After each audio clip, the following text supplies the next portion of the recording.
They used to ignore you, underestimate you, call you shy, quiet, or too reserved. But something changed. You stopped apologizing for your silence and started using it as leverage. You stopped chasing approval and began sharpening your thinking. You saw through the noise, upgraded your mental game. And now, you don't just think faster, you move smarter. That was the beginning. Now it's time for the next phase, turning your inner power into outer influence. If you have not watched part 1 yet, it's linked in the description. You need that foundation. It breaks down how introverts can train their brain for speed, strategy, and resilience.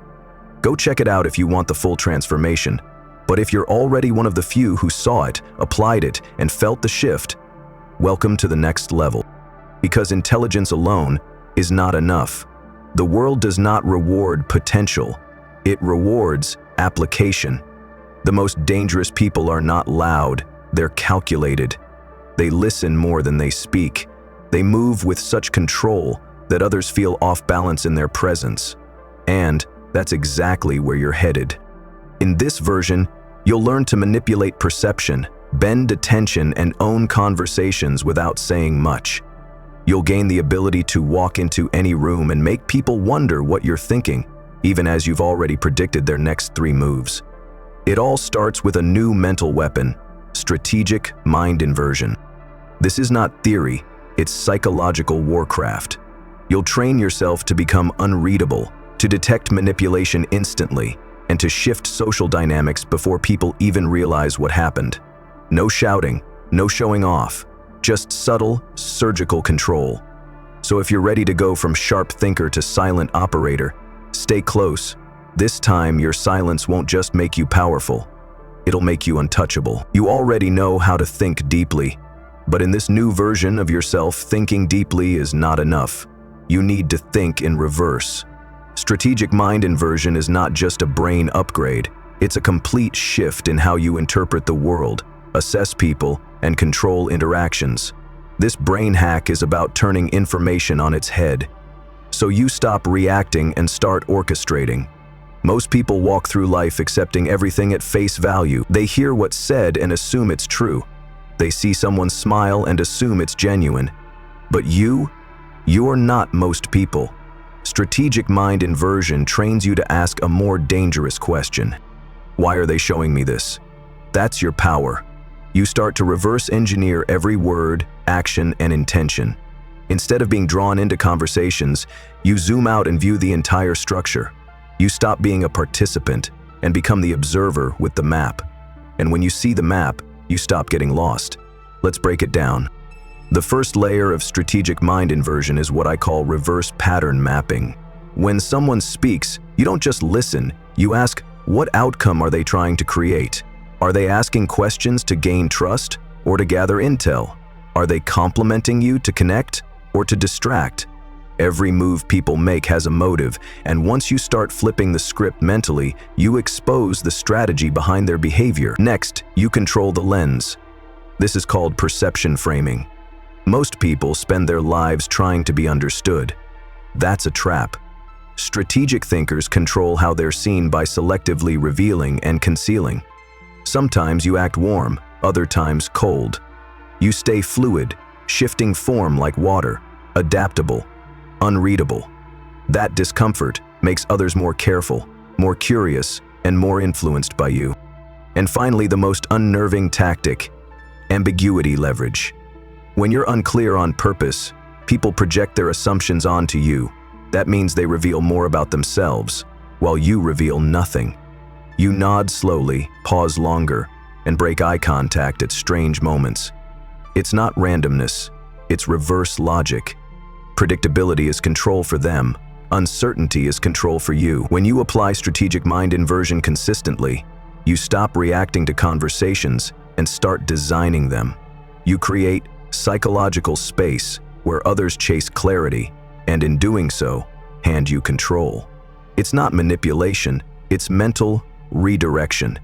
You guide focus, you stretch silence, you bend perception, all without raising your voice.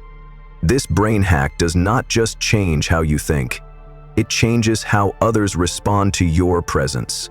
They'll hesitate more, talk more, reveal more, and every time they do, you'll see more, faster than ever before. You don't need power moves anymore. You are the power move. If people can predict you, they can control you. It's that simple. The moment someone knows how you'll react, they gain power over you. But when they can't read you, when your silence, your expression, your timing all feel like a locked safe, they hesitate. And that hesitation is where you win. Being unreadable is not about being cold. It's about being controlled. The most dangerous people in any room are not the ones yelling. They're the ones watching. Those who move with surgical calm, who reveal only what they choose, and who create unease without saying a single threatening word. That's a power most will never understand. But introverts? We're built for it. We've just been taught to see it as weakness. That ends now. You want to build real power? Start by removing the easy signals. No nervous laughter, no automatic explanations, no rush to fill silences that are not even uncomfortable until you treat them that way. Every expression, every pause, every reaction, you control it like it's part of a strategy, because it is. One of the first tools in your unreadable arsenal is facial neutrality. You don't need a poker face, you need a weaponized calm. When you're calm while others escalate, they start to question themselves. That self-doubt weakens their confidence. They'll talk more, explain more, over-justify, and all you did was raise your eyebrow. Or better yet, do nothing at all. Next, there's strategic silence. Most people rush to answer, defend, or clarify. You don't. You wait. You let the silence sit. Because in that silence, people get uncomfortable. And when they're uncomfortable, they expose themselves. They reveal thoughts they didn't mean to share. They apologize for things you didn't accuse them of. And you just sit, listen, and collect information. Now combine that with mood shifts. Be soft-spoken in one conversation, then direct in the next. Be warm with one person, detached with another. Not randomly, intentionally. You're training people not to assume they know you, and that alone makes them second-guess every move. Predictable people are forgettable, but someone who breaks patterns, someone who's unreadable, that person becomes unforgettable. People fear what they can't label. When you're unreadable, they label you with what they fear the most: intelligence, power, control, even when you're just observing. That's the advantage introverts have when they stop trying to fit in and start learning to stand out strategically. Here's the truth. You don't need to be mysterious. You already are. You just need to stop explaining yourself. The moment they can't read you, they stop trying to overpower you. And instead, they try to impress you. Control is not always loud. In fact, the most powerful kind is silent. It's the energy in a room that shifts when you enter. Not because you demanded attention, but because your presence unsettles assumptions. That's the silent takeover. And introverts are uniquely built to master it. If they stop playing small and start playing sharp. Most people think control comes from dominance, out-talking, out-posturing, out-shouting. But true control comes from owning the tempo, not the volume. And tempo is set by the person who feels no need to rush. The person who does not respond emotionally, the one who moves on their terms. Let's break it down. In meetings, most people fight to speak first. They think leading the conversation means owning it. But the person who speaks last, the one who watches, analyzes, and waits, always lands the most calculated blow. They're the one everyone listens to, not because they're loud, but because they've absorbed everything. When you speak after hearing everyone else, you speak with precision, and precision dominates noise.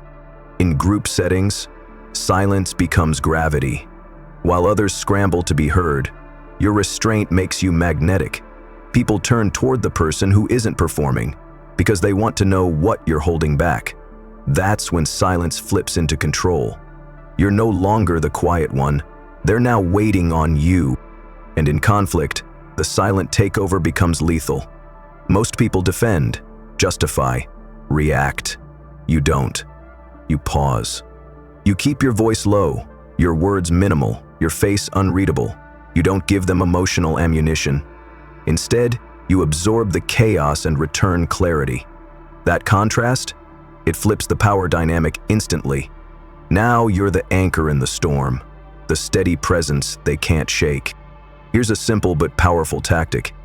Ask the one question no one else is brave enough to ask. Then go silent. Let the room process it. Let the discomfort rise. That pause, that moment of tension, it creates gravity around you. They'll feel it, they'll respect it, and they'll remember it. The silent takeover is not about intimidation. It's about calculated contrast. When everyone's reaching, you lean back. When they rush to speak, you time your words. When they act predictable, you break the rhythm. That's how you dominate without confrontation. You don't overpower the room. You let the room adjust to you. Remember, people don't follow noise. They follow clarity. And when your silence is intentional, strategic, and anchored in confidence, it becomes louder than anything they've ever heard. You don't need to control the room physically. You control the pace, the tone, and eventually, the outcome. That's how introverts win. Quietly. Completely. Once you've mastered silence, perception, and control, there's another level most never reach. The ability to think so strategically, your moves look invisible until it's too late. At this stage, you don't just navigate situations, you design them. You don't wait for openings, you create them. The people around you won't even realize they've been redirected until long after the conversation ends. That's not manipulation, it's mastery. Let's start with one of the most powerful yet subtle tools. Under premise, over-deliver. Most people sell themselves too hard, trying to impress or gain approval. That's a mistake. High-level thinkers let others underestimate them on purpose. They don't broadcast their skills, intentions, or plans. They let others assume the quiet one in the room has nothing to add. And then, when it matters, they strike with clarity, precision, and results. That unexpected execution hits harder because no one saw it coming. This tactic works in business, relationships, negotiations, anywhere attention is currency. When you act like you have something to prove, people resist. But when you act like you're just observing, calm, detached, even mildly underestimated, they drop their guard. And that's when you make the real move. Next is the confuse then clarify method. You want to short-circuit someone's mental rhythm? Be unpredictable. Offer a counterintuitive thought, then explain it with sharp logic. The brain hates confusion. It scrambles to resolve it. When you present something they did not expect, it disrupts their bias. Then, when you calmly walk them through your reasoning, they associate you with clarity and insight. It sounds like this. Actually, I think doing nothing might be the smartest move here. Pause. Then explain how waiting will reveal more information, reduce risks, or expose weaknesses in the situation. That sudden switch from confusion to clarity builds authority faster than anything else. You're not just smart, you're sharp, and they feel it. Another powerful move, the calm reversal.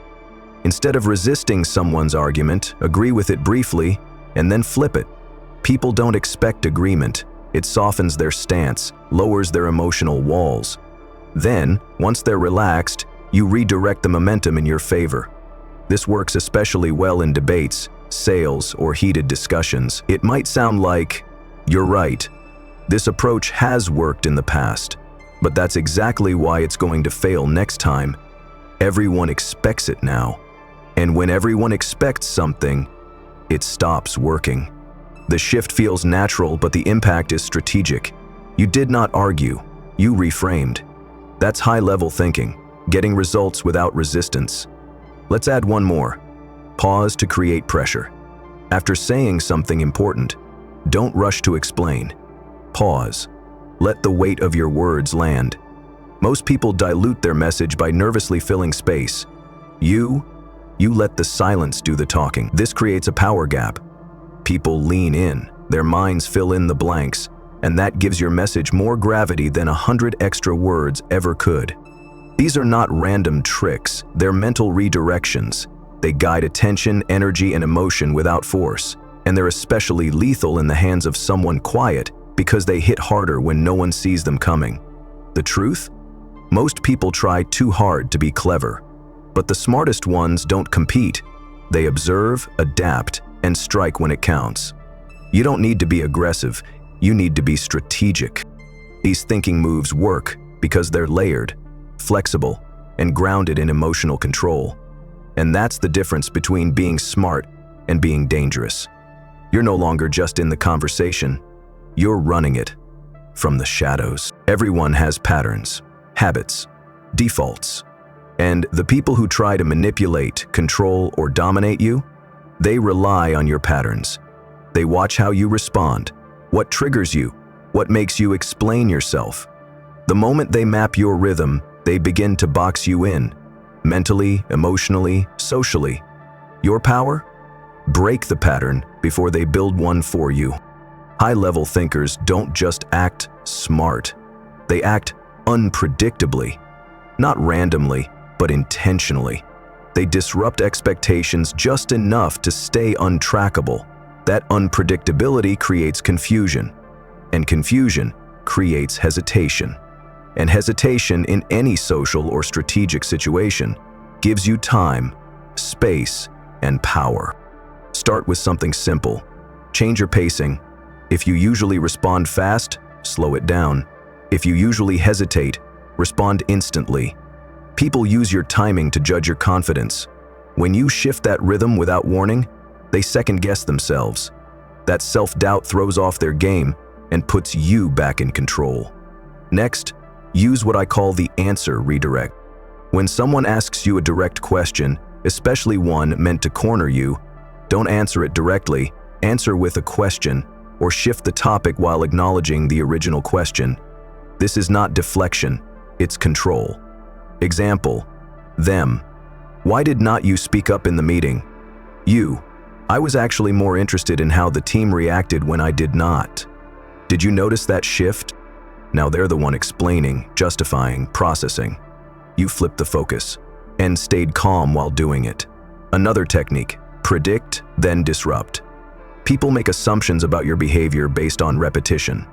If they assume you'll always be polite, try quiet assertiveness. If they expect you to agree, respectfully challenge. That subtle shift breaks their emotional rhythm, it unsettles their expectations, and unsettled people lose control faster. The goal is not to be confusing, it's to remain strategically unexpected. Predictability is how people plan their next move. When you're unpredictable, they can't prepare. And when they can't prepare, they hesitate. That's when you move. Finally, create mental space by mastering the strategic pause. When someone expects a reaction, especially a defensive one, give them silence instead. Not passive silence. Strategic, alert, unnerving silence. People expect noise. When you don't give it to them, they fill the void with over-explanation, apology, or uncertainty. You stay still, they unravel. Understand this, control is not about dominating others. It's about breaking their rhythm before they break yours. And when you keep your emotional tempo unpredictable, no one can lock you into their strategy. You're not reacting, you're resetting the game in real time. And most people won't even know what just happened. If you've made it this far, you're not just watching, you're changing. Quietly, strategically. And that's exactly how real transformation happens. Not in loud moments, not through instant results, but through subtle rewiring. One mental upgrade at a time. You've gone from misunderstood to dangerous, from thoughtful to untouchable. And now, you're not just thinking like a high-level introvert, you're moving like one. Let's pause and look at what's actually shifted. In part 1, you learned how your brain processes differently, and how to use that for faster thinking, deeper analysis, and sharper problem solving. You built a mental edge. But now, you've turned that edge outward. You're not just thinking powerfully, you're influencing strategically. You've learned how to use silence, ambiguity, unpredictability, and perception as tools to shift the energy in any room you walk into. That's the difference between being quiet and being undeniable. Where you once felt overlooked, you now hold presence. Where you once second-guessed yourself, you now choose when and how to reveal your thoughts. Where others react to emotion, you pause, calculate, and redirect. This is not a new personality. It's your original wiring, finally refined and activated. You're no longer trying to fit in. You've made a decision. Let them underestimate you. Just once. They won't do it again. And that's the magic of being unreadable. People fill in your silence with their own projections. They assume you're either wise, intense, cold, brilliant, or dangerous. And the truth is, you can be all those things. But they'll never know which version of you they're dealing with. That's not hiding who you are. It's controlling when and how it's revealed. This level of control is not about ego. It's about freedom. You're not a performer anymore. You're a tactician. You enter a room without needing to dominate it because your stillness already disturbs the surface. You don't rush to prove yourself because your timing speaks louder than your volume. You've stopped reacting and started leading, quietly, with precision, with depth. And here's what no one tells you. The moment people realize they can't figure you out, they start to respect you differently. They measure their words. They adjust their tone. They try harder to impress you because something about you does not need them to. That's not arrogance. That's internal power made external. But none of this works if you go back to playing small. So here's your challenge. For 1 week, apply just one tactic. Maybe you speak last in every meeting. Maybe you pause before answering anything. Maybe you walk into a room without explaining who you are and just watch what happens.